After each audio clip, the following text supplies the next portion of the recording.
Okay, so today I'm fixing a customer's USB charging board for their speaker. This is their broken micro USB port. We're replacing it with a good one here, so you can see much better condition. Let's show you what this looks like under a microscope. There you go. It looks horrendous. The pins are gone, the thing on the inside is gone, and we're going to replace it with this good one here, which I'm going to get and grab in a second, and that's what a good one looks like. So first thing we need to do is we need to tin those pads. There's 5 there. Yeah, so let's do that and I'll be back. Okay, so I've done that now. So I've put some new tin onto the solder pads, the new solder. And next thing I'm going to do, I know it looks terrible under that microscope, it's because of the flux. But next thing I'm going to do is I'm going to clean up these solder joints and I'll be back again. Alright, so I've done that now, but let's give it a clean, because when we do this stuff for customers, let's do a good job of that. Okay, so now the PCB is on the heat pad and it's heating up.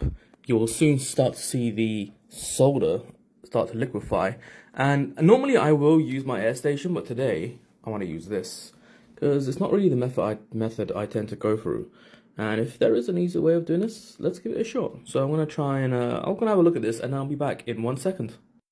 And so that's what we've done so far. As you can see, the solder has dried up now.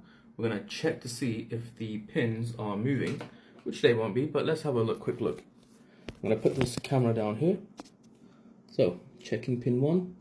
Nope, that's good. Pin 2, not moving. Pin 3, bit excess, but that's fine. Pin 4 and pin 5. Now that's everything's good. So what our next step is going to be is to solder the legs. As you can see, we're going to have to solder these legs. Well, there we go. And that will be the next step. And then I'm back in 1 minute.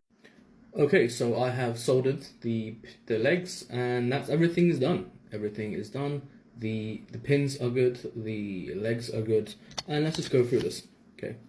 So before we clean up everything, let's just give it a little test, because unfortunately I don't have the actual device that it was connected to. So we're going to test the legs to see if everything's good. So when it comes to cleaning these PCBs, I think the best way to do this is with, obviously, some isopropyl alcohol. But the problem is you can never really get into the nook and cranny of everything like this. As you can see, there's some in these little bits here, and the best way I would say about going about cleaning that is with a toothbrush. Make sure everything is perfect. But honestly, I think that, to me, I'm going to show you what I'm doing here instead of the thing. I think that is good enough. And when I'm done with this, I will use an air duster to get rid of whatever else is remaining on that board. And I think that looks pretty good, considering we took, what, 10 minutes to do this? I know. There you go. There you go. That looks pristine.